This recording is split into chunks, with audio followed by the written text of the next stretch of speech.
রাতের অন্ধকারে চিঠি লিখে বাড়ি থেকে চলে যেতে চাইলে পথ আটকে দাঁড়িয়ে থাকে অনিকেত। অবাক হয়ে যায় শ্যামলী। এমনটাই দেখতে পারবেন আজকের পর্বে। তাই ভিডিওতে একটা লাইক দিয়ে চ্যানেলটি সাবস্ক্রাইব করে দেখার অনুরোধ রইল। গল্পের শুরুতে দেখা যাবে রোহিণী শ্যামলীকে বলে, শ্যামলী তুমি কিন্তু কোনো প্রবলেম হলে আমাকে জানাবে, আর তুমি দাদাভাইকে নিয়ে এত চিন্তা করো না। হ্যাঁ বুঝতে পারছি, তবে এটা খুবই চিন্তার বিষয়, কিন্তু কি করবে বলো তো, কিছুই তো করার নেই। আর পুলিশে তো খবর দিয়েছি, পুলিশ তো একটা খবর জানাবে। তুমি একদমই চিন্তা করো না, তুমি এখন নিজের পাটার দিকে নজর রাখো। দেখো না, এই ব্যথাওয়ালা পাটা আবারও ব্যথা পেলে, তাই তোমাকে এখন সাবধানে রাখতে হবে। আমি এখন যাচ্ছি, কিছু লাগলে আমাকে জানাবে। এই বলে রোহিণী আর পিয়া চলে যায়। এদিকে অনন্যা অনিকেতকে বলে, আমি তোমাদের ব্যাপার স্যাপার কিছুই বুঝতে পারছি না, আমি জাস্ট তোমাকে একটা কথাই বলছি, আমার এসব ভাল লাগছে না। তোমাকে চুজ করতে হবে, আমাকে আর শ্যামলীকে। এই দুজনের ভিতর থেকে যে কোনো একজনকে বেছে নিতে হবে। হ্যাঁ, তুমি যদি আমাকে ইগনোর করো আমি কিছু মনে করব না, আমি এটাকে মেনে নিব। তাই তুমি বাস্তবটা বোঝার চেষ্টা করো। আমি একজন স্ত্রী হয়ে তোমাকে অন্য কারোর সঙ্গে দেখতে পারবো না। অন্য কারোর সঙ্গে তোমার এত টান থাকবে, এত মিল থাকবে, সেটা আমি মানতে পারবো না। তাই তোমাকে আমি আজকের রাতটা সময় দিয়েছি, হয় তুমি শ্যামলীকে মেনে নেবে, না হয় আমাকে মেনে নেবে। দুজনের একজনকে তোমাকে বেছে নিতে হবে। এরপরে তখন অনিকেত রুম থেকে বের হয়ে যায়। অনন্যা তখন বলে, আমি দেখব অনিকেত তুমি কি কাকে বেছে নাও, আজকেই তোমার পরীক্ষা। ওইদিকে দেখা যাবে শ্যামলী শুতে যাবে, আর তখনই কল করে অফিসারকে ফোন করে তৃষার নাম্বারটা দেয় আর বলে, অফিসার আপনি কিন্তু এই নাম্বারটা ট্র্যাক করে নাম্বারটার উপর নজর রাখবেন, তাহলে আমরা অরুণবকে খুব তাড়াতাড়ি খুঁজে পেয়ে যাব। এই বলে ফোনটা রেখে দেয়। ওইদিকে তখন অনিকেত চলে আসে। অনিকেত এসে বলে, শ্যামলী। আর সেই সময় শ্যামলী বলে, কি ব্যাপার স্যার, আপনি এখন এখানে? তখনই অনিকেত বলে, আপনার সঙ্গে আমার কিছু কথা আছে। শ্যামলী তখন বলে, মানে এত রাতে কিসের কথা বলুন তো, কি স্যার? আর তখনই অনিকেত চিৎকার চেঁচামেচি করা শুরু করে দেয়, আপনি কিছু বুঝেন না শ্যামলী? তখন শ্যামলী বলে, কি বুঝতে হবে সেটা তো বলবেন, একটু শান্ত হন, কি হয়েছে?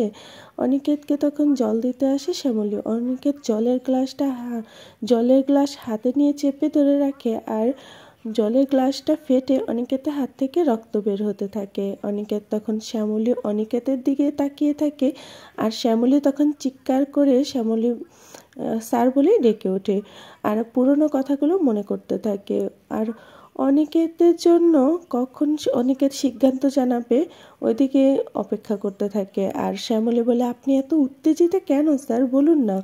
অনিকেত বলে, কেন শ্যামলী, আপনি কি কিছুই বুঝেননি? অনিন্না আমাকে থ্রেট দিয়েছে, আমি যেন দুজনের ভিতর থেকে একজনকে বেছে নিই। আমাকে সময় দিয়েছে আজকের রাত অবধি, আমি যেন আপনাদের দুজন থেকে একজনকে বেছে নেই। আর তখনই একথা শুনে চমকে ওঠে শ্যামলী তখন বলে, মানে স্যার আপনি কি বলছেন কি? আর তখনই অনিকেত বলে, হ্যাঁ, অনন্যা আমাকে দাঁড়িয়ে এটাই বলেছিল। আর তখনই শ্যামলী বলে, তার মানে আপনি এভাবে চলে এলেন কেন স্যার? আপনি কেন চলে আসলেন? অনন্যা রাগ করে কথাটা বলেছে, আপনি ওর সুরসুর করে এ ঘরে চলে এলেন? আপনি তো ওকে বেছে নিতে পারতেন। তখনই অনিকেত বলে, সব কিছু আপনার ইচ্ছে মতো হবে নাকি? আমাদের ইগোর জন্য আমরা আজকে এতটা দূরে হয়ে গেছি শ্যামলী, আমি আর পারছি না শ্যামলী, আমার এই বেদনাগুলো আর চেপে রাখতে পারছি না শ্যামলী, আপনি কেন বুঝতে পারছেন না? আমি ওকে নয় আপনাকে ভালোবাসি, খুব ভালোবাসি শ্যামলী, সেটা আপনি কেন না বুঝার ভান করেন? আর তখনই অবাক হয়ে যায় শ্যামলী বলে, স্যার। তখনই অনিকেত বলে, হ্যাঁ আমি আপনাকে ভালোবাসি, আমি কাউকে বেছে নিতে পারবো না, আমি আপনাকে বেছে নেব। আমি সবার সামনে আপনার হাত ধরবো, আমি আমার ইগোর কারণে আপনার কাছ থেকে দূরে চলে গিয়েছি। শ্যামলী বলে, কেন তাহলে অনন্যার হাতটা ধরলেন স্যার? আর তখনই অনিকেত বলে, আমার ইগো, আমাদের দুজনের ইগোই আমাদের দুজনকে এতটা দূরে করে দিয়েছে, সব কিছু আমার জন্য হয়েছে শ্যামলী, আমাকে আপনি ক্ষমা করে দিন, আমি আপনার কাছে কাছে হাত জোর করে ক্ষমা চাইছি, আমাকে ক্ষমা করে দিন, আমার কাছে ফিরে আসুন। আর তখনই শ্যামলী বলে, এখন যে স্যার অনেক দেরি হয়ে গেছে, সেদিনও আপনি আমার কাছে ক্ষমা চেয়েছেন, আপনার ক্ষমা চাওয়ার তীব্রতাকে আজকের মতোই ছিল সেদিন। আর একটাবার যদি আপনি আমার হাতটা ধরতেন, আমি আপনার হাত ছেড়ে দিতাম না স্যার, আপনি কেন আমার হাতটা এভাবে ধরলেন না স্যার? তখনই অনিকেত বলে, আমার ভুল হয়ে গেছে শ্যামলী, আমার ভুল হয়ে গেছে, আমার কাছে আর একটা রাত সময় আছে। আমি আপনাকে বলে দিচ্ছি শ্যামলী, আমি আপনাকে ছাড়া কাউকে বেছে নিতে পারবো না। আর সবার সামনে আজকে আমি আপনার হাত ধরবো, আপনাকে বলে দেব সমস্ত ইগো, সমস্ত কিছু দূরে রেখে আমি আপনার হাত ধরতে চাই শ্যামলী, আপনি আমাকে সেই সুযোগ দিন। শ্যামলীও কাঁদতে কাঁদতে বলে, না স্যার, কিচ্ছু হবে না, কিচ্ছু হবে না, আপনি একদম চিন্তা করবেন না, সব কিছু ঠিক হয়ে যাবে, কাল সকালের ভিতরে আমি সব কিছু ঠিক করে দেব। অনিকেত বলে, কাল সকালে কি করতে চাইছেন আপনি, কি করতে চাইছেন আপনি? আর তবে হ্যাঁ, আপনি যাই করেন না কেন আমি আপনার হাত ছাড়বো না শ্যামলী, সবার সামনে আমি সব কিছু বলে দেব, আমি আপনাকে ভালোবাসি সেটা বলে দেব। এই বলে চলেই যায় অনিকেত। এদিকে শ্যামলী বলে, আমি অনন্যার কাছে ধরা পড়ে গেছি, অনন্যার কাছে ধরা পড়ে গেছি, তার মানে সবার কাছে ধরা পড়ে গেছি, আমি নিজেকে আটকে রাখতে পারিনি, আমি নিজে অনন্যা আর স্যারের বিয়ে দিয়েছি, আর সেই সংসারে আমি কি করে ভাঙবো? আমি কিছুতেই ভাঙবো না, আমাকে আজ রাতের ভিতরে এই বাড়ি ছেড়ে চলে যেতে হবে, আমি কিছুতেই স্যার আর অনন্যার সংসার ভাঙতে পারবো না, কিছুতেই না, আজ রাতের মধ্যেই আমাকে চলে যেতে হবে। এই বলে শ্যামলী চলে যায় বাহিরে, আর সবার দরজার কাছাকাছি গিয়ে সবাইকে দেখতে থাকে আর বলে, আমি জানি এটা করা আমার অন্যায় হবে, তোমরা সবাই আমার জন্য কষ্ট পাবে, আমাকে হয়তো ভুলও বুঝবে, তাতে আমার কিচ্ছু করার নেই।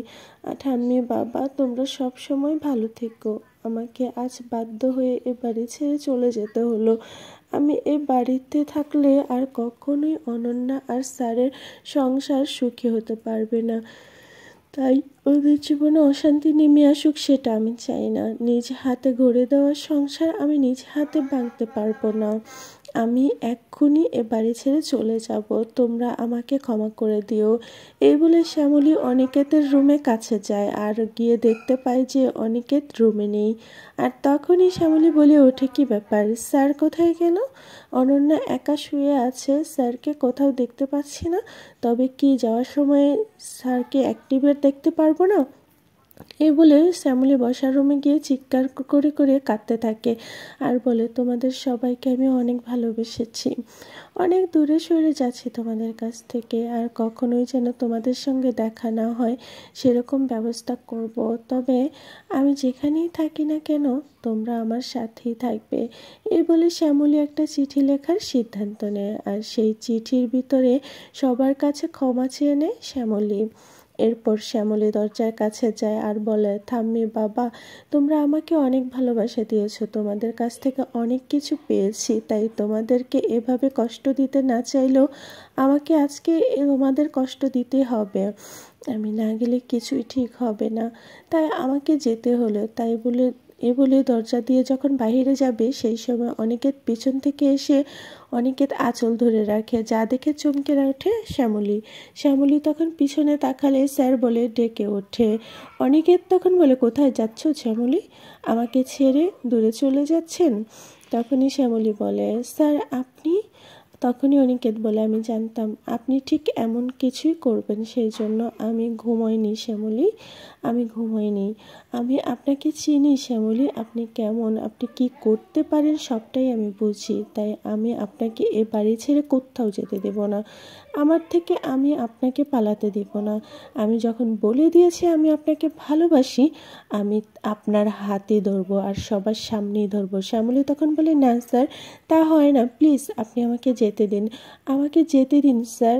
আর তখনই অনিকেত বলে, না আপনি কোথাও যাবেন না। ওইদিকে অনেকটা সময় অনিকেতকে রুমে না দেখে অনন্য বাইরে চলে আসে আর অনিকেতকে খুঁজতে থাকে। এদিকে অনিকেত শ্যামলীর হাত ধরে থাকে আর সেই সময় তখন অনন্যা সেখানে চলে আসে। তো বন্ধুরা, কি করতে চলেছে আগামী পর্বতে তোমাদের কাছে কি মনে হয়, শ্যামলী কি পারবে অনিকেতকে ছেড়ে চলে যেতে? অবশ্যই কমেন্ট করে জানাবে। আর পরবর্তী ভিডিও দেখার জন্য আমার এই চ্যানেলটাকে ভিডিওতে একটা লাইক দিয়ে চ্যানেলটা সাবস্ক্রাইব করে পাশে থেকো। ধন্যবাদ।